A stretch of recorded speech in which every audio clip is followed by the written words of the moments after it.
好啦，而家上嚟試一架車啦。咁其實頭先揸咗幾分鐘呢，我上嚟係真係有驚喜嘅。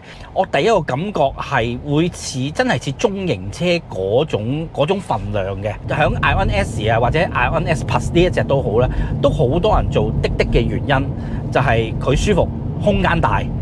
以心論價，佢係真係大件加抵食嘅。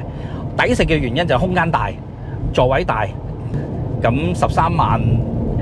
都係來來去去講嗰樣，你揸嗰幾年其實都已經抵翻晒喺度，因為香港嘅油價實在太貴啦。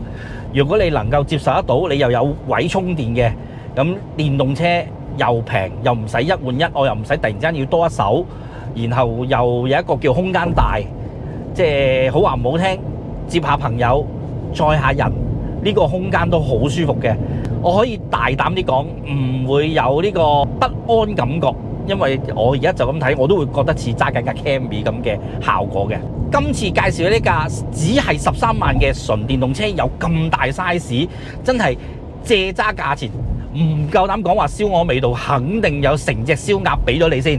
咁整體嚟講，我覺得係樣樣都好滿足，因為只係13萬咋。